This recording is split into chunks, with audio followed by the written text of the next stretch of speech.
Bezrat Hashem Itbarach. Kachem, maître du monde. Donne-moi les mots, s'il te plaît, pour tes enfants, pour moi-même, et qu'on se renforce maintenant ce soir. Bezrat Hashem. Kachem nous envoie mettre à chacun, que chacun il reçoive ce qu'il doit recevoir, que ceux qui ne doivent pas entendre des choses les oublient avant de sortir, et vice versa. Alors, Siyata Lishmaya, j'aimerais vous parler, là j'ai un commentaire de Rabbi Nathan Zatzal sur la paracha qui va suivre cette semaine, Bezrat Hashem, qu'on va lire ce Shabbat, qu'on a déjà commencé à lire depuis Shabbat midi, Shabbat après-midi, Bechukotai. Parashat Bechukotai, les lois, les chukim, les chukot, on va voir. Donc la paracha elle commence in Bechukotai telechu, si vous suivez mes lois, avec mitzvotai tishmeru, et mes commandements, mes mitzvot, vous gardez, va sitamotam et que vous les faisiez, vous les fassiez. Tout dépend si vous êtes pointu ou pas. Alors, Rashi à ne pas confondre avec Rachid, c'est deux sans aucune Rashi, bref. In Bechukotai telechu, Yachol ze kiyum ha-mitzvot, il nous dit Rashi, Rabbi Shlomo Yitzhaki, nous dit, est-ce que c'est possible? D'accord? Kshu omer vet mitzvotai tishmeru, are kiyum mitzvot amour. Quand on dit in Bechukotai telechu, si vous suivez mes lois, mes commandements. Donc quand tu lis le début du verset, tu crois qu'on parle des mitzvot. Tu te dis, bah oui, on parle des mitzvot. Mais si on parlait des mitzvot à in Bechukotai, si quand Hachem il a mentionné les chukotai, il parle des mitzvot de la Torah, des commandements. Alors pourquoi juste après on me le redit? Ve'et mitzvotai tishmeru, c'est déjà dit. C'est ce que Rashi souligne. C'est bizarre. Yachol ze kiyum ha-mitzvot, est-ce que ce Bechukotai telechu, on parle de l'accomplissement des mitzvot? Pourquoi? Kshu omer ve'et mitzvotai tishmeru, are kiyum ha-mitzvot amour. On me c'est dit juste après. Ah, man imekaim Bechukotai. Alors qu'est-ce que j'accomplis avec im Bechukotai? Si mes lois vous suivez, de quoi est-ce qu'on est en train de parler? Qu'est-ce que je suis censé accomplir? Tilchu shetiyu amelim batorah. Vous devez vous efforcer et fournir des efforts dans la Torah. Tilchu amelim batorah. Ça veut dire quoi? C'est pas le simple fait. Si je m'arrête maintenant au pshat, en rappelant que quand on s'arrête qu'au pshat, pshat c'est les mêmes lettres que tu pêches, imbécile, faire attention. Mais là, si je m'arrête au pshat, entre guillemets, de ce que dit Rashi, parce qu'il faut comprendre Rashi aussi. Il faut savoir que sur Rashi, qui vient expliquer le pshat, il y a des dizaines de commentateurs. Rien que sur lui déjà. Pour comprendre ce que Rashi a voulu dire, etc. Maintenant, on va s'arrêter selon notre compréhension à nous. D'accord? Pour être simple, petit à petit, avec l'aide du ciel, on va descendre ça. Donc, nous dit Rashi, quand on dit Bechukotai telechu, premier verset de la paracha de Bechukotai, on ne parle pas des commandements de la Torah. On est en train de te dire maintenant, là on est en train de te dire que il y a le fait d'accomplir la Torah et les mitzvot, et il y a le fait de se fatiguer pour la Torah. S'investir pour la Torah. Mettre ses forces dans la Torah. C'est encore une autre chose, parce que tu peux faire les choses comme elles te viennent. Et tu n'es pas investi dans ce que tu fais.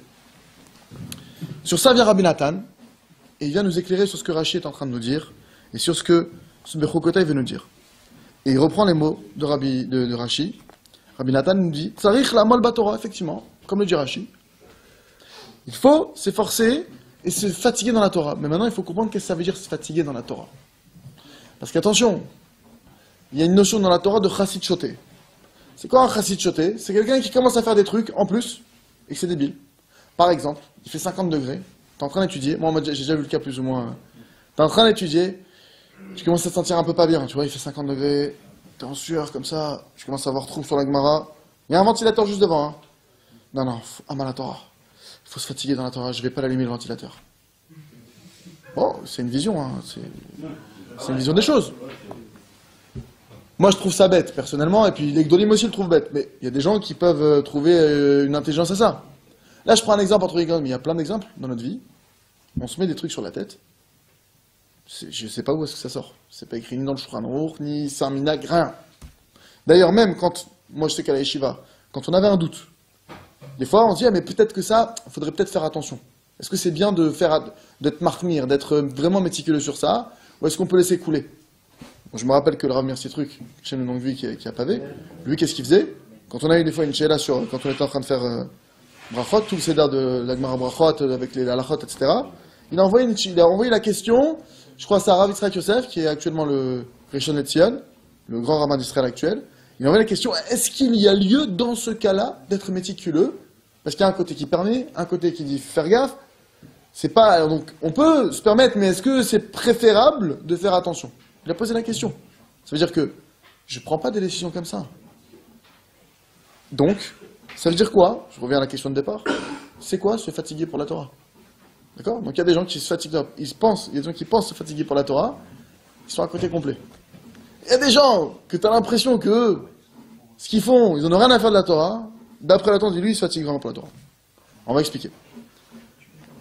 Alors regardez ce qu'il dit. Tzarich la'amol baTorah bigyag gdola. Rabbi Nathan Zatal dit comme ça. Il faut se forcer, se fatiguer pour la Torah et s'investir pour la Torah bigyag gdola avec de grands efforts.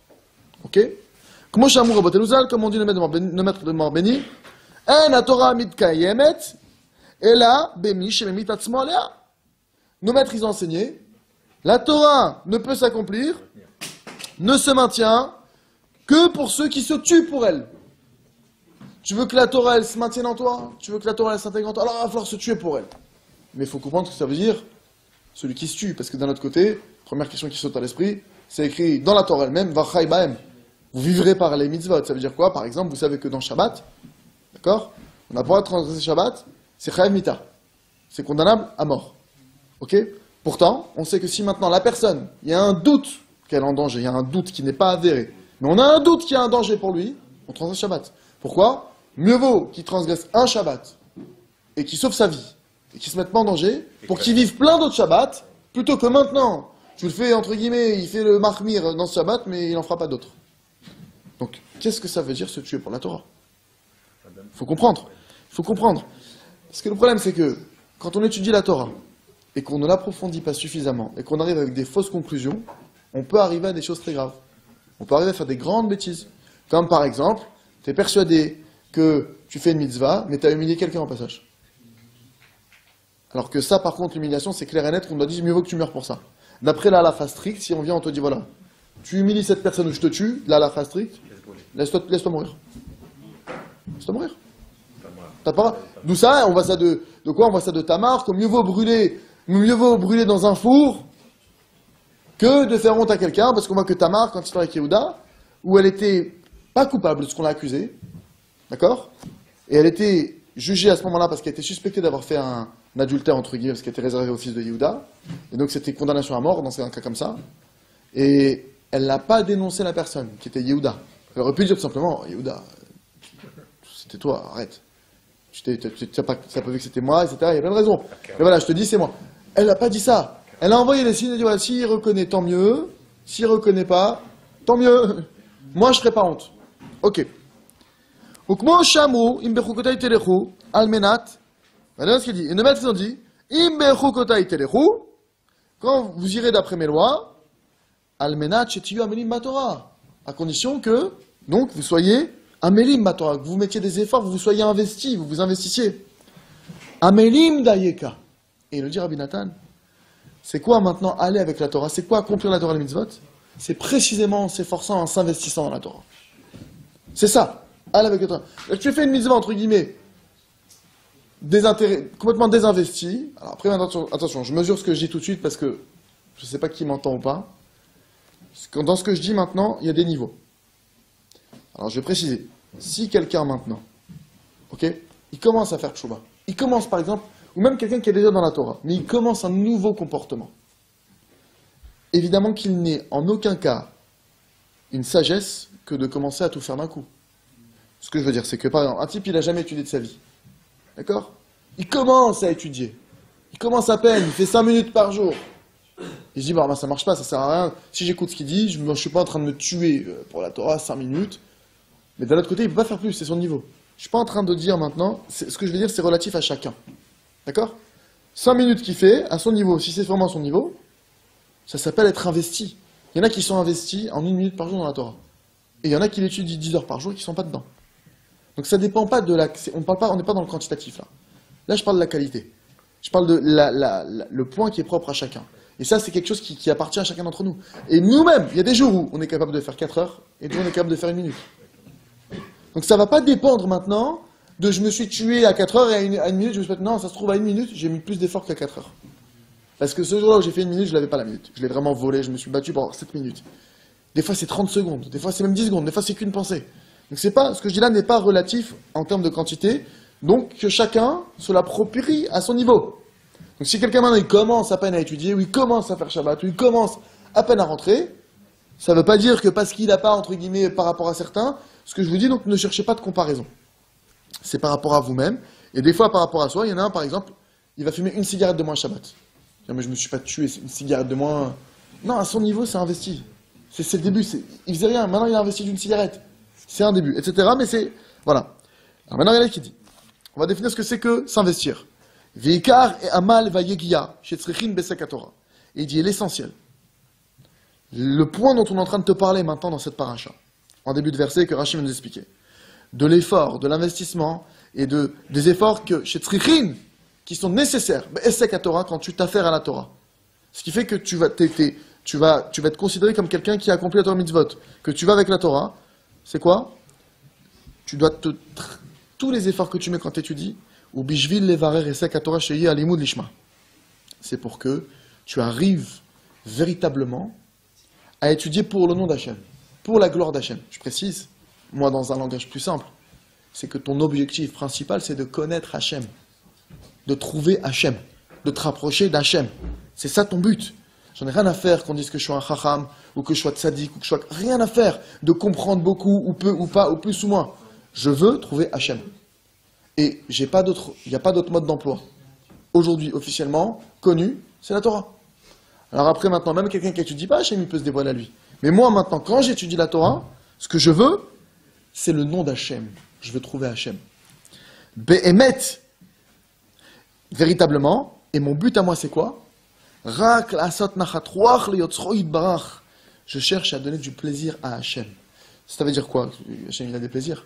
Je cherche à me conformer à ce qu'il veut de moi. Je recherche ce qu'il attend de moi.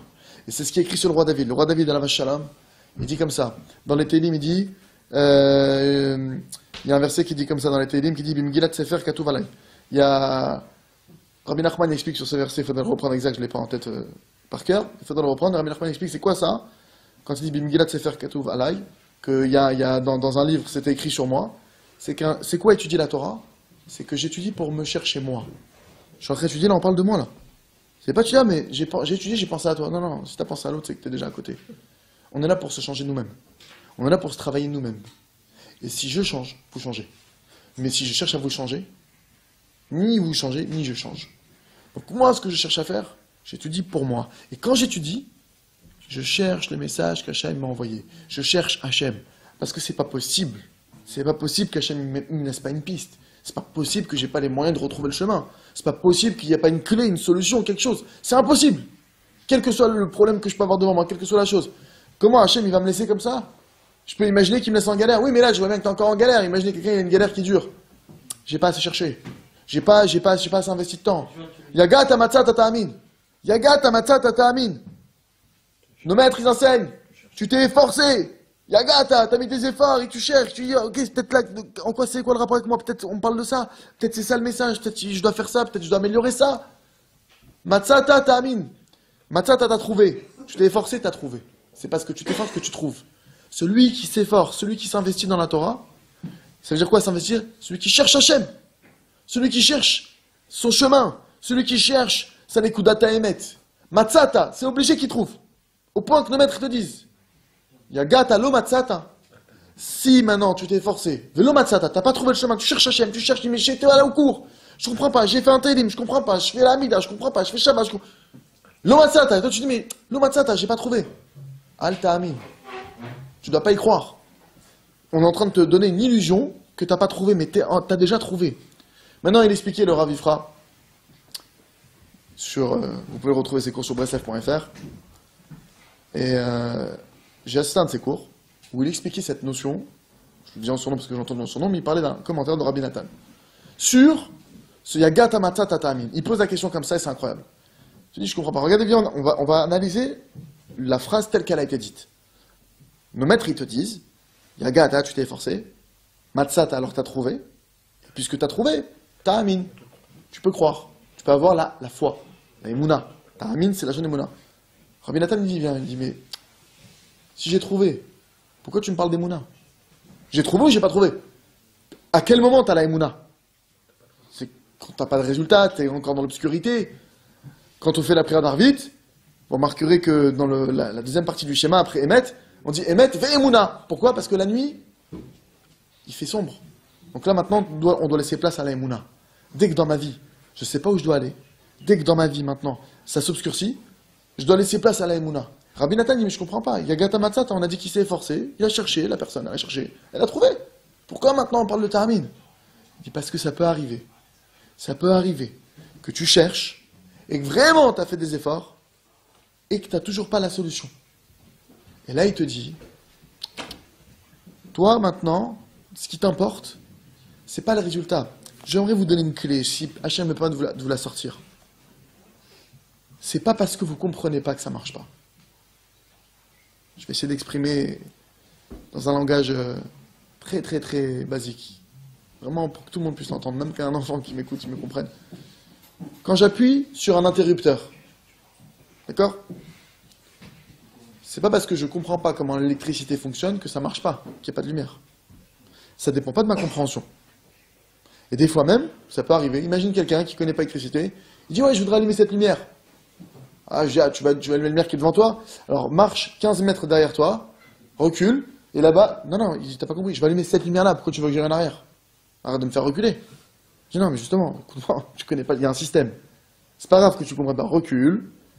Donc tu marches entre guillemets en aveugle à ce moment-là. Toi tu vas allumer cet endroit-là, t'es à 2 secondes, t'es à 5 cm.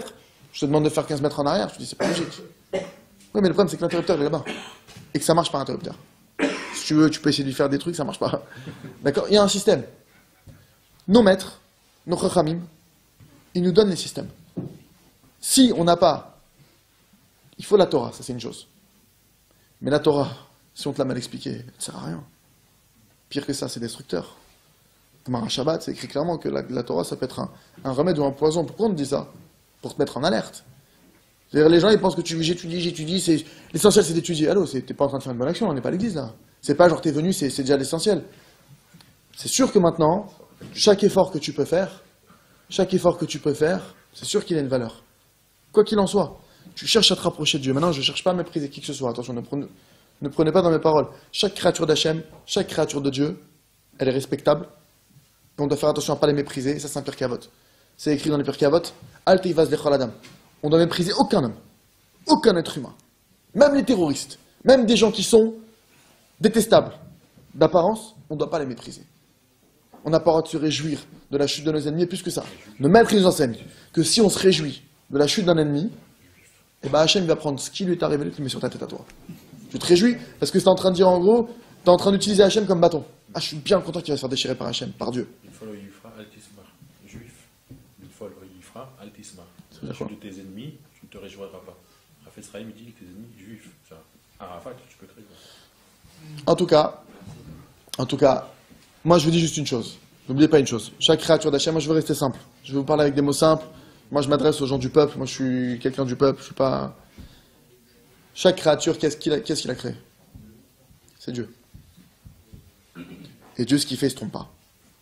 Donc dès l'instant où tu viens mépriser quelqu'un, même s'il est dans l'erreur, même s'il se trompe, qui te permet de le mépriser? Alors maintenant, quand tu vois des gens qui se trompent, si tu penses qu'ils se trompent, déjà peut-être que toi tu te trompes, on ne sait pas. Nous, entre guillemets, à part ce qui est clair dans notre Torah, ce qui est clair dans notre transmission, dès qu'on sort maintenant d'un enseignement clair de nos maîtres, il y a des doutes, on ne sait pas. Est-ce que tu dois faire banquier? Je ne suis pas sûr, je ne sais pas. C'est pas écrit. Alors, tu sais pas, par contre, on a un chemin. Quand on sait pas, quand un juif ne sait pas quoi faire dans la vie, on a des chemins. Tu vas demander à ton rav. Ah, c'est le harav. Si t'as avec une safek, tu dois avoir un rav. Et si tu as un rav, pareil, tu dis, mais attends, je t'en supplie. Mon rav, il parle pas français des fois. Des fois, il y a des mots, il me sort des phrases, je sais pas d'où elles viennent. Je vais lui demander si je dois faire banquier.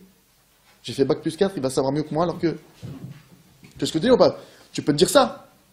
Ça c'est d'après l'intellect, encore une fois. Tu vas d'après ta logique. Sauf que nos maîtres, ils ont dit autrement. Nos maîtres, ils ont dit, si tu as l'humilité d'aller voir ton rav, alors Dieu va t'aider. Et si Dieu il t'aide, tu peux me croire que même un type qui ne parle pas français, il va se mettre à devenir, il va parler. Même un type qui bégaye, Moshe Rabbeinu alav shalom, bégayait. Certains de nos maîtres, ils enseignent que quand il parlait en public, il bégayait plus. Dès qu'il était sous ordre d'Hachem, qu'il était sous message divin, il bégayait plus. Il n'y a pas de... Et c'est d'ailleurs ce qu'il a dit, Moshe, quand Hachem est venu le voir, Moshe, il a dit à Hachem, mais Hachem lui a dit, tu vas être mon porte-parole. Mon porte-parole, il dit, mais je bégaye. Choisis quelqu'un d'autre, je t'en supplie. Qu'est-ce qu'il a dit à Hachem? Il a dit, allô, c'est moi qui ai créé la parole, c'est moi qui ai créé le truc, qu'est-ce que tu discutes avec moi? Je crois que je sais pas que tu bégayes ou que tu bégayes pas. J'ai créé la parole, je peux pas te faire... Qu'est-ce que tu viens me limiter maintenant? Maintenant, juste pour vous dire que l'étude de la Torah, première des choses, il y a la notion de chizouk. Chizouk, c'est quoi? Effectivement, d'un côté, vous savez, la vie, c'est pas noir ou blanc. Vous avez déjà entendu ça? La vie, c'est des teintes. Noir, blanc, blanc, noir. Il n'y a pas de... C'est pas diamétralement opposé. Dans l'halakha, et même dans l'halakha, il y a des niveaux, mais admettons, dans l'halakha déjà, même dans l'halakha, on va te dire, si tu es dans un cas d'extrême force majeure, tu fais ça, mais si dans un cas où tu peux te permettre, tu fais comme ça. Et si jamais... C'est-à-dire que même dans l'halakha, c'est pas blanc ou noir ou... Non. Donc dans la vie, c'est pas noir ou blanc. Ça veut dire quoi? Premièrement, quelqu'un qui va étudier ne serait-ce qu'une seconde, ne serait-ce qu'un mot de Torah, ne serait-ce qu'il pense étudier la Torah, c'est déjà énorme. Ça, voilà, vous mettez ça dans un coin de votre tête, c'est pas discutable. C'est indiscutable. Même si tu dis, mais attends, je sors de boîte de nuit, je suis sous, j'ai fait des avérotes, je préserve, j'ai fait des choses. Ça sert à quoi que je vais étudier maintenant? Arrête de faire des calculs. Parce que le problème, encore une fois, il est là. Le problème, il est là. Nos maîtres, ils ont dit que chaque mot de Torah, il fait tenir le monde entier. Qu'est-ce que tu commences à réfléchir? Quand tu appuies sur l'interrupteur de la lumière elle s'allume, oui ou non? Que tu sois bourré ou pas, que tu sortes de boîte ou pas, ça change rien. Il existe une loi électrique, une loi qui a été mise en place dans l'univers par le créateur du monde, elle fonctionne telle qu'elle est. Et elle fonctionne que tu veuilles ou pas, que tu l'acceptes ou pas. Pareil. Nos maîtres, quand ils viennent enseigner la Torah, il faut comprendre une chose. Quand on dit Naseh Venishma, d'accord, c'est ce système-là. Il n'y a pas de compréhension à avoir. Même le type, c'est le pire du monde. Il a étudié un mot de Torah, il a fait des choses énormes. Tu sais quoi, le pire du monde. Donc ça, c'est d'un côté de votre tête, vous le gardez. Maintenant là, Rabbi Nathan, il n'est pas en train de nous parler de ça. Parce qu'il y a la notion de chizouk, il y a le fait de se renforcer dans la vie, il y a le fait de faire tchouva. C'est-à-dire maintenant, quelqu'un qui a besoin de se renforcer dans l'étude de la Torah, effectivement, c'est vrai, tu lui diras la vérité. Mais non, il va dire, mais à quoi c'est ça que j'étudie? Moi, je suis un rachat, je suis un truc. Arrête de... Pourquoi tu te prends déjà? Tu crois que t'es le plus grand rachat du monde? Enfin, je suis tombé sur quelqu'un comme ça, il m'a dit, attends, moi, je suis un rachat, Dieu préserve. Dieu vous en préserve à tous. Je dis, mais pour qui tu te prends? Tu sais, moi, c'est quoi, c'est un concours? D'accord? Donc maintenant, redescendons même dans le mal, un peu d'humilité. D'accord? Chaque mot de Torah, il est énorme. Maintenant, ça c'est d'un côté. D'un autre côté, et c'est aussi vrai ce que je vais vous dire, mais c'est pas blanc ou noir, les deux sont vrais. Et vous devez apprendre à grandir avec ces deux choses. Vous avez jambe droite, jambe gauche, il n'y a pas qu'une jambe. Bras droit, bras gauche. Vous voyez bien que le monde, il y a une dualité dans le monde. D'accord? Ce qu'il dit ici, Rabbi Nathan, c'est quoi? On va y venir dans un instant plus profond. La Gemara Shabbat, elle te dit, celui, maintenant, qui étudie mal la Torah, ça devient un poison. Ça devient un poison. Mais tu viens de me dire maintenant que celui qui étudie ne serait-ce qu'un mot de Torah, c'est énorme. Ok, ne mélangez pas le lait et la viande. Il y a des concepts spirituels qui sont comme le lait et la viande, qu'il ne faut pas mélanger. D'accord? Pourquoi il ne faut pas les mélanger? C'est comme ça. Vous ne comprenez pas pourquoi, c'est pas grave, ça ne vous empêche pas de ne pas mélanger. Vous ne comprenez pas l'électricité, vous comprenez votre cerveau comment il fonctionne, franchement. Vous comprenez comment vous pensez. Vous comprenez comment ça marche entre la souris et l'écran. Vous comprenez quand vous digérez. Il y a plein de choses qu'on utilise, ça n'empêche pas. Mettez-vous ça en tête. Ma compréhension n'empêche pas mon avancement. Ma compréhension ne doit pas m'empêcher. À moins qu'il y a des gens, quand ils ne comprennent pas, non mais c'est n'importe quoi. Oh non, moi j'y crois pas. Ça c'est le problème. Donc maintenant, première des choses, la compréhension ne doit pas m'empêcher. Ça veut dire quoi? Nos maîtres ils te disent comme ça. D'accord? L'étude de la Torah, si elle est mal faite, Dieu préserve, elle peut faire des dégâts. Et nos maîtres ils te disent aussi, Yaga tamatsa tatamin. Si tu t'es efforcé, si tu as fait des efforts pour chercher Hachem, tu cherches Hachem dans ton étude de la Torah, et même que tu n'as pas trouvé maintenant, eux ils te disent sache, même si tu crois que tu n'as pas trouvé, matsata, tu as déjà trouvé. Mais je vois rien, je sais pas, ta'amin, tu dois nous croire, crois-nous. Ça va venir. Vous savez, quand tu plantes une graine, même tu plantes la graine bien dans le sol, tu as écouté le jardinier, il t'a dit que tu la plantes bien, à tant de mètres de profondeur, centimètres, tu mets la terre comme ça dessus, tu mets un peu d'engrais, tu as suivi tous les ingrédients, et puis tu vois qu'il n'y a rien. Tu dis, écoutez, tu vois le jardinier, tu dis, écoutez, je comprends pas. J'ai fait ce qu'il a dit, il n'y a rien. Ça fait 3 semaines. Je comprends pas. Il te dit, attends, il faut que ça pousse, il faut laisser le temps. Il y a un temps il y a des temps à respecter. Mais je comprends pas. Il y a des temps. Nos maîtres te disent, voilà, c'est pas parce que tu ne vois pas de tes yeux que tu n'as pas trouvé. Tu t'es efforcé? Tu t'as cherché Hachem là maintenant? Tu veux Hachem dans ta vie? Tu cherches Hachem? Tu cherches pourquoi tu passes par là? Pourquoi tu entends ça? Pourquoi on te parle de ça? Pourquoi tu étudies ça? Et c'est ça dans l'étude, déjà. Dans l'étude, on te demande ça. Si déjà dans l'étude de la Torah, tu n'arrives pas à ce niveau-là, j'en parle même pas dehors. Quand je viens étudier la Torah, déjà, mon but c'est quoi? C'est de voir quel est le message que Dieu veut pour moi. Qu'est-ce que Dieu me transmet? Qu'est-ce que Dieu veut de moi? Où est Hachem? C'est comme mais où est Charlie, mais dans l'étude de la Torah. Mais où est Hachem? Tu le cherches. On parle d'un taureau qui est encore dans une vache, d'accord. Ok, donc il y a une devinette. Il est où Hachem là-dedans? Derrière la vache, derrière le taureau, derrière le truc, la corde. Non, c'est pas là. Ah, peut-être que vous me parlez de ça là. Effectivement. Peut-être que moi j'encorne les gens par mes mots. Des fois, je les blesse. Tac, tu commences à chercher d'un coup. On va te diriger. Des fois, tu as cherché, tu n'as pas encore trouvé. Ok, t'inquiète pas. T'as Amin et la foi. Mais regardez ce qu'il te dit. Il dit comme ça. Donc j'étudie. Bishvil varer et sek Torah sheya limud lishma, pour que mon étude elle soit véritablement pour son nom, rak la asad naraton letzo, pour faire plaisir à Hachem, c'est quoi? Pour faire sa volonté, faire ce qu'il veut de moi, ce qu'il attend. Velo yel limudo chas ve shalom, et que Dieu préserve que son étude elle soit pourquoi? Bishvil toelet atzmo, pour son intérêt personnel, pour avoir des amis, pour avoir de l'intérêt, pour avoir de l'argent, pour qu'on m'adule, pour qu'on me prenne pour un tzaddik, pour un raf, pour un chacham. Pour tout intérêt X ou Y. Chez Yitkari Rabbi, pour qu'on l'appelle Rabbi, ou Kayotse Beilou Apniot, pour n'importe quel intérêt, Dieu préserve. Veikar Ayegia Ve'amal Ba'alimud ou Rak Batora, chez Be'alpe. Et là, c'est très intéressant ce qu'il dit. Et l'essentiel de l'étude de la Torah, où est-ce qu'elle se situe? Vous savez qu'il y a deux types de Torah. Quand je dis deux types, il y a la Torah écrite, Torah orale. Bien que la Torah orale, aujourd'hui, elle soit à l'écrit, parce que nos maîtres ont pris il y a eu un décret de nos maîtres pour la mettre à l'écrit parce que il y a eu des raisons particulières, je ne rentre pas dans ce dossier maintenant. Mais en tout cas, la Torah orale qu'on appelle le Talmud, ok, la Mishnah, le Talmud et la Halacha, ça s'appelle la Torah orale et encore d'autres choses. Et il nous dit ici que l'essentiel de l'étude qui doit se faire en se fatiguant et s'efforçant, c'est sur la Torah orale. Comme on va de la colle, comme c'est clair pour tout le monde.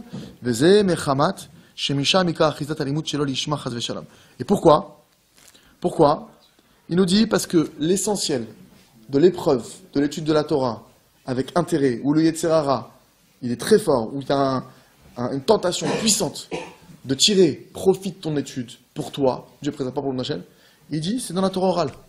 Ça se passe là-bas. Et c'est pourquoi il faut fournir beaucoup d'efforts dans la Torah Shibéalpé. Quand tu étudies le Chumash, Mistama, c'est plus facile de trouver Hachem. Plus simple.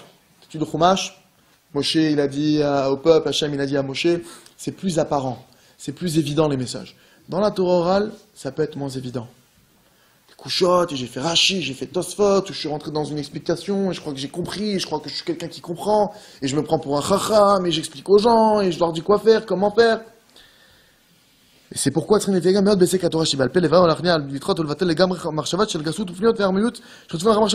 donc là-bas spécialement, il faut faire attention pour repousser toutes ces pensées, toutes les choses maintenant qui vont maintenant nous embrouiller et nous ruser et nous voler notre étude quelque part pour nous enorgueillir. Parce que là-bas spécialement, on va te tenter pour te détourner de la vérité. Pour le fait d'étudier la Torah, pas pour le Hachem. Ayenu, bishvil ezepnia, c'est-à-dire pour un intérêt personnel. Une bêtise maintenant, pour qu'on t'appelle Rabbi, t'étudies la Torah. Pour avoir de l'argent, pour avoir de l'intérêt aux yeux des gens. Et il faut, écoutez bien ce qu'il dit, et il faut se battre de toutes ses forces. S'efforcer toutes ses forces, les vatel et le marchavot pour effacer ces pensées-là. Ou le vakesh ma'Hashem itbarach, et demander à Hachem, lui demander, que mon étude soit pour la Shrina, que mon étude soit pour ta gloire, que mon étude soit pour te connaître, me rapprocher de toi véritablement, pour que ton nom est resplendisse sur terre. Que j'étudie la Torah uniquement pour faire ta volonté, connaître ta volonté, appliquer ta volonté. L'évade uniquement, et grâce à ça, il va pouvoir maintenant, grâce à cette volonté, qu'il étudie la Torah véritablement pour Hachem, pour faire ce que veut Hachem, alors il va pouvoir maintenant retirer toutes les questions et toutes les choses maintenant, qu'il y a toutes les chumrot, même les choses qui sont en plus, le type il se rajoute sur la tête, il pourrait avoir la vie plus simple, il dit non. Des fois tu comprends pas un texte de Gemara. Il y a aujourd'hui ce qu'on appelle la Gemara Scroll. Ok? C'est une explication contemporaine de la Gemara, c'est exprimé en français. Même un type qui lit français, il peut comprendre le Talmud grâce à ça. Il y en a qui vont dire non, moi si c'est pas sur texte, j'ai besoin de me fatiguer. Pourquoi tu rajoutes? Tu as passé 8 heures sur une page de Gemara, tu aurais pu en faire 12. Et en plus, c'est pas 8 heures où tu as beaucoup. Si maintenant, après, ce que je dis là, il faut le mesurer. Mais des fois, tu te fatigues la vie pour rien. Et grâce à ça, il va mériter de comprendre bien. Ou la souk shema, shma tata, liba il va pouvoir maintenant appliquer l'halakha. Parce que je vous rappelle une chose. Je vous rappelle une chose importante. Un point qui est fondamental. Quand vous venez, Baruch Hashem, étudier ici. Ceux qui m'écoutent. Quand vous étudiez, vous devez vous poser une question. Il y a une question, quand vous avez fini d'étudier, à laquelle vous devez répondre. Et c'est le baromètre qui vient vous dire si votre étude, elle est productive ou pas. Si votre étude, elle est constructive ou pas. C'est quoi? C'est qu'est-ce que je peux appliquer pour ma vie de ce que j'ai appris. Mais concrètement, réellement. Pas dans 10 ans, pas dans 50 ans. Non, maintenant, tout de suite là. Je m'arrête, voilà. Ça change quoi dans ma vie, ce que j'ai appris? Alors, il y en a, ils tombent de haut. Attends, faut arrêter de tout ramener à... C'est bon, quoi. Mollo, ok? Bon, alors tu te demandes... Alors lui, tu t'as compris que... Le pauvre, il y en a qui savent pas. Il y en a qui pensent qu'il y a une bonne action à faire. Tu vois, c'est le Mère Teresa de la Torah. Il vient, il est venu, il a fait sa bonne action. Il pensait que c'était déjà... Alors c'est vrai que le simple fait de venir, encore une fois, c'est Chizouk. Le simple fait de venir, je suis d'accord. C'est déjà énorme. Parce que s'il vient pas, 0% de chance qu'il apprenne. Le fait qu'il est venu, il y a déjà un pourcentage de probabilité qu'il apprenne quelque chose. Mais le problème, c'est qu'il y en a qui viennent, ils ont appris le message, alors c'est pour les autres. Ou ils font pas le travail de venir, attends. Est-ce que... Ok, il y a un cas, par exemple, je donne un cas, je vais prendre exprès un cas qui est compliqué. Il y a un cas dans la Torah, d'accord, qui s'appelle Iranidachat. C'est quoi ces villes? C'est des villes, en fait, qui sont brûlées, qu'on doit brûler, dans le cas où dans la ville, si toute une ville est idolâtre, je vous passe tous les détails que je ne maîtrise pas, mais il y a un certain cas où quand une ville elle est avérée complètement idolâtre, on doit la brûler. Ok? Maintenant, imaginez dans une ville, il y a 1000 maisons. Si les 1000 maisons sont idolâtres, ça y est, il faut la brûler. Sauf s'il y a une condition. Si on trouve une mezouza sur une des maisons de toute la ville, on brûle pas la maison. Je dis, mais on brûle pas la ville. On brûle pas la ville. Ça paraît complètement fou, cette histoire. C'est pas logique. Est-ce qu'un peut faire monter les autres? Admettons, par exemple. Ce qu'on pourrait retirer de ça. Voilà, tout de suite. Est-ce que ce truc-là, maintenant, je vais l'appliquer à ma vie? Parce que peut-être tu vas te dire, mais attends. Tu sais, des fois, on se dit, mais attends, est-ce que moi, quand je vais faire cette petite chose-là, parce que moi, je mets les tzitzit, ça change quelque chose chez l'autre. Parce que moi, je fais une bracha, ça change quelque chose chez l'autre. On se dit ça, des fois. Qu'est-ce que je vais changer au monde, moi? Cher ami, une mezouza. Sur toute une ville, ça change une ville. On parle d'une ville d'idolâtre. Que si on décide de ne pas la brûler, c'est que on a récupéré une chance de les remettre sur le droit chemin. Quand tu mets ta kippa même une fois par jour, quand tu étudies ce mot de Torah, quand tu mets tes tzitzit, tu sais toi ce qui va se passer derrière. Tu maîtrises toi les événements. Il y a que la Torah pour te dire une mezouza sur toute une ville, on la garde. Imagine une ville de 10 millions d'habitants. Une mezouza, on la garde. Mais c'est pas logique. Une mezouza. C'est la Gemara, ce que je vous dis là. Et plus que ça, le Rav Ben Chetrit, Rav Nathan, il m'expliquait comme ça. Il disait, maintenant ce principe-là, tu peux aussi l'appliquer à toi. C'est pas possible que dans ton... On dit que l'homme c'est Olam Katan, c'est un petit monde. C'est pas possible que dans ton monde à toi, même si tu as fait plein de bêtises, je préserve. C'est pas possible qu'il n'y ait pas une petite mezouza. C'est pas possible. Et s'il y a une petite mezouza, alors sache que tu vas récupérer toute la vie. Mais donc même toi, quand tu te regardes, tu n'as pas le droit de penser que c'est fini. Donc maintenant, ce que je veux dire, c'est des exemples simples pour essayer de l'appliquer à ma vie. Après maintenant, mais ce que je veux dire, c'est qu'on doit faire cette recherche. D'accord? Et il ne faut pas oublier une chose. C'est que maintenant, c'est écrit dans la Torah. Qui a davar karov elecha meod. Qui karov a davar elecha meod. Il faut regarder dans le verset, j'ai peur de l'avoir dit. La chose, elle est très proche de toi. N'oubliez pas une chose. Ce que Dieu, il attend de nous. Ce que Dieu, il veut pour nous. C'est pas à 10 000 kilomètres. C'est quelque chose qui est sous notre nez. Quand vous cherchez une solution dans votre vie, quelle qu'elle soit. Tu veux te marier, tu veux des enfants, tu veux de la parnassa, peu importe ce que tu veux. Mettez-vous bien une chose en tête. Ne cherchez pas chez le voisin. Ne cherchez pas ailleurs. Vous avez déjà la solution. C'est juste sous votre nez. Maintenant, vous n'avez peut-être pas les bonnes lunettes. Vous n'avez peut-être pas le bon regard. Mais c'est déjà là. Pourquoi tu cherches ailleurs? Et je vous conclue cette histoire. Une histoire que... Il me semble que c'est Rabbi Nachman Zatzal qui la raconte. Il y a un type, il a fait un rêve. Un type qui a des problèmes d'argent. Il a fait un rêve que dans une ville, j'ai oublié le nom de la ville, Autriche, je sais pas, une ville d'Autriche, c'est loin, un pays, sous un pont, il y a un trésor. Il en parle à sa femme, ouais, il décide d'y aller. Il dit, bon, écoute, on est... Pas de choix, écoute, hein. Ça va me prendre des mois, mais si je reviens avec des millions, ça vaut le coup. Ok, il y va. Et vas-y, le trajet de folie. Il arrive là-bas, etc. Il arrive là-bas en plein jour, et il s'aperçoit que sur le pont, il y a des gardes. Il dit, bon, je peux pas en plein jour, en dessous du pont, creuser, ça la fout mal. Je vais attendre la nuit, ils vont partir, et là je vais creuser. La nuit arrive, et qu'est-ce qu'il voit? Il y a la relève. C'est un pont qui est gardé 24/24. Moi, j'ai pas le choix, je vais aller voir le chef des gardes, et je vais essayer de trouver un arrangement. Mot. Je vais voir le chef des gardes, il dit, voilà, écoute, j'ai fait un rêve, etc., je viens de très très loin, je te dis qu'il y a un trésor sous le pont, allez, viens, on partage. Fais-moi de je te dis où est le trésor exactement, je l'ai vu exactement où il était, je sais où creuser, on partage. Le soldat, il se met à rigoler. Il dit, alors toi, t'es vraiment incroyable. Toi, t'es vraiment incroyable. T'as fait tout ce voyage, 4000 km, l'avion, le truc, pour un rêve que t'as fait. Il dit, il se moque de lui devant tous les soldats. T'es vraiment belle. Alors lui, c'est vraiment le roi de la farce. Il se moque de lui. Il dit, moi, je vais dire à moi, alors si, genre, imagine, moi, je faisais comme toi. Moi-même, j'ai fait un rêve.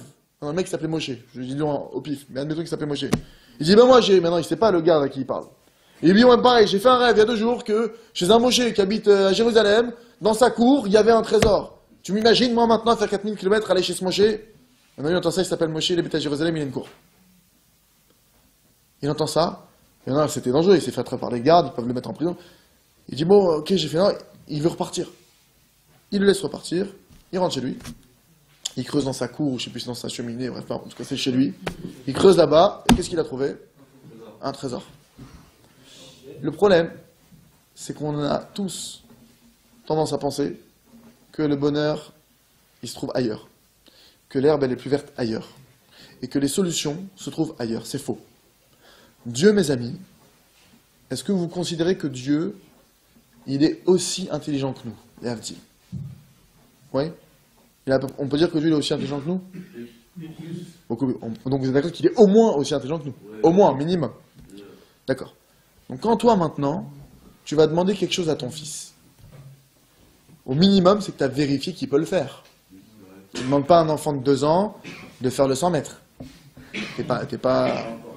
D'accord? Tu ne demandes pas à un enfant de boire son verre, il n'y a pas de verre. Tu vas boire ton verre! T'es pas fou, on est d'accord? Donc on peut imaginer au moins que Dieu, il ne vient pas nous prendre la tête sur des choses qu'on ne peut pas faire, c'est pas possible. D'accord? Ça veut dire quoi? Dieu veut que tu aies de la parnassa, ouais? T'as des mitzvot, d'être fine, c'est de l'argent. Se marier, c'est de l'argent. Avoir des enfants, c'est de l'argent. Donc Dieu, il veut que tu aies de la parnassa ou pas? Il veut. Puisque ça, Rabbi Nachman, il dit dans le Likutei Moharan qu'on est censé tous avoir de l'argent. Qu'on est tous censés être bien. Et que dès qu'il y a un manque d'argent, c'est qu'il y a un problème.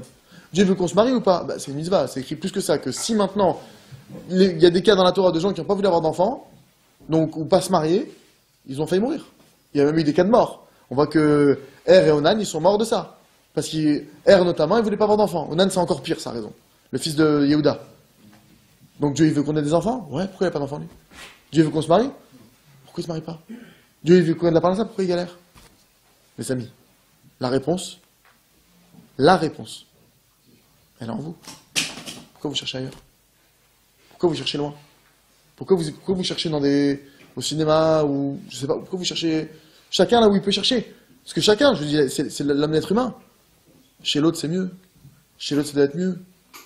C'est faux. La réponse, elle est en toi. Parce qu'Hachem, il t'a mis une neshama en toi. Hachem, il t'a mis une âme. Dieu, il t'a mis une âme. Dans ton âme, il y a toutes les ressources nécessaires pour que tu trouves une solution. Tu as toutes les solutions possibles, imaginables pour trouver la solution de ta vie. Pourquoi maintenant tu vas chercher ailleurs? Hachem, il te met devant un texte de Torah.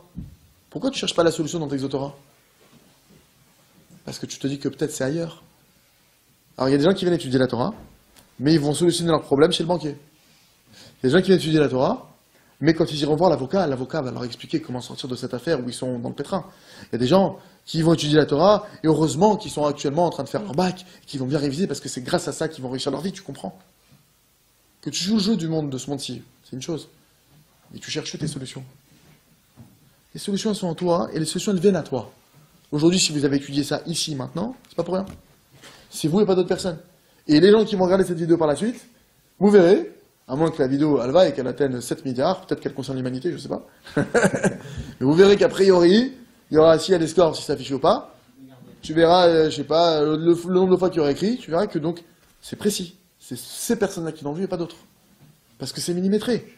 Dieu, il communique auprès de chacun d'entre nous. Et plus que ça, d'où viennent vos pensées? D'où viennent vos sentiments? D'où viennent vos sentiments? Tu sais, il y a des gens qui te disent, tu crois que je dois faire ça? Attends, tu te sens comment quand tu fais ça? Bah, je me sens mal. Bah, ça m'a l'air d'être une réponse. Tu te sens mal. Il y a un problème. Alors, faut voir. Faut voir maintenant. Le type il dit, mais je me sens mal quand je fais Shabbat. Non, là, Dieu, il a déjà dit qu'il voulait que tu fasses Shabbat. C'est écrit dans la Torah. Si t'es juif. Si t'es pas juif, par contre, Dieu ne veut pas que tu fasses Shabbat. C'est l'inverse. C'est clair, c'est net. Donc, mes amis, juste vous dire ça. On doit maintenant, en réalité, chercher Hachem. Et comprendre que Hachem, il a mis des lois de la nature pour nous aider à le retrouver. Des fois, tu as des doutes. D'accord? Hachem, on dit qu'Abraham Avinu, il a retrouvé le chemin pour Hachem, rien qu'en regardant la nature. Il y a une explication qui dit est-ce que c'est le soleil, est-ce que c'est la lune? En tout cas, si je vous l'amène à notre niveau, dans notre entourage, dans votre quotidien, c'est habillé toutes les réponses que vous avez besoin. Par exemple, tu vois que quand tu jettes une pierre, elle retombe. Il y a des lois qui t'entourent. Tu vois que le feu, il y a plein de choses qui font que maintenant, par exemple, tu peux voir que, tu peux dire, il y a des gens qui se disent, qui veulent se suicider, Dieu président, ils disent, mais à quoi je sers? Je sers à rien. Ok, voyons si tu sers à rien. Quand tu regardes un écosystème, l'écosystème c'est quoi? Tu vois que par exemple, le tétard, il mange le petit plancton.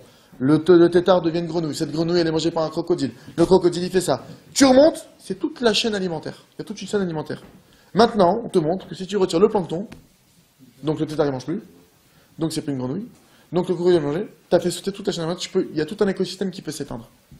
Si déjà, un petit plancton, il a une valeur qui peut détruire un écosystème, alors combien un être humain il a plus de valeur?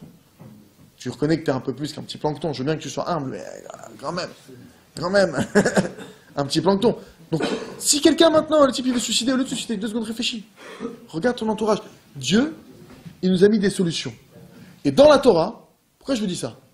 Parce que déjà, rien que dans la nature, des choses qui sont entre guillemets complètement volabillées, Dieu il est dedans. Et tu pourrais le voir, il suffirait de vouloir le voir. Dans la Torah, combien encore plus il est visible. Mais le problème, c'est que maintenant, c'est ce qu'il dit Rav Dessler, c'est qu'à la fin des temps, on va s'efforcer. Le grand piège de notre génération, c'est quoi? C'est que l'homme, il est capable de se voiler la face lui-même. Et de qui je parle? Alors il y a des gens, ils veulent pas voir. Moi je peux pas regarder. Ça change rien maintenant. Ça change rien, ils peuvent pas regarder. Je parle pas d'un truc grossier, je parle des gens, il y a des gens qui veulent voir. Ils voudraient voir. Mais ils se sont embrouillés. À la fin des temps, il devient très difficile. Et c'est aujourd'hui la fin des temps. Quand je dis la fin des temps, je précise, hein, on n'est pas dans un délire. La fin du temps actuel tel qu'on le connaît. Avant la nouvelle étape. Chez nous, il n'y a pas de fin. D'accord? L'âme, c'est un bout d'éternité. Notre âme, ce qui est en nous, c'est un bout d'éternité. Ça ne va pas s'arrêter. Alors peut-être qu'on peut changer de corps, changer d'apparence, changer de vie, j'en sais rien. Il y a plein de réincarnations autres. Mais en tout cas, ce que je suis, c'est éternel. Mon moi profond, ce que je suis réellement, c'est éternel. Et on doit maintenant, nous efforcer de toutes nos forces, de chercher maintenant, très fort dans la Torah, et je vous rajoute un point qui n'est pas écrit ici, et je finis sur ça vraiment, c'est que de la même manière qu'on a reçu la Torah à l'aide de Moshe Rabbeinu, et que sans Moshe on n'aurait pas eu la Torah. Aujourd'hui, tu retires la Torah, tu retires Moshe de la chaîne de la Torah, c'est plus de la Torah, c'est autre chose. Réformiste, ou je sais pas moi, ça peut être plein de choses qu'on trouve aujourd'hui dans le monde que c'est sans Moshe. C'est de la Torah sans Moshe. Alors la Torah sans Moshe, c'est quoi? C'est un type qui dit non, il y a amour, rigueur, non, base-moi la rigueur, on garde que l'amour. Il faut s'aimer les uns les autres. Et quoi d'autre? C'est tout. Ok. Il y en a d'autres, la rigueur. Il faut se tuer pour Dieu. Donner sa vie, il faut tuer des gens même s'il faut, peu importe, mais il faut se tuer, il faut truc. Et l'amour? Non, c'est pas nécessaire. Dès que tu retires Moshe Rabbeinu, lui qui a donné l'ordre, comment la Torah elle se compose, comment la Torah elle s'applique, comment la Torah elle s'apprend, comment elle se diffuse, etc., tu arrives à une catastrophe. Ça veut dire quoi? C'est-à-dire que sans Moshe, on n'arrivera pas à la Torah. Pareil, quand on étudie la Torah, vous devez chercher aussi. Et vous devez demander à Hachem. Mon Dieu, aide-moi à retrouver l'enseignement qui a été donné au départ. Parce qu'on peut prendre une parole de Torah pour frapper quelqu'un avec ou pour donner la vie. La même parole de Torah, tu l'as dit à quelqu'un, il vit avec, tu la détournes un peu, tu peux le flinguer avec. Donc, mes amis, qu'Hachem il nous aide, Béhémet, d'étudier pour la gloire d'Hachem, à savoir trouver qu'est-ce qu'il attend de nous, le chercher sans cesse. Chazak, Venit Chazek.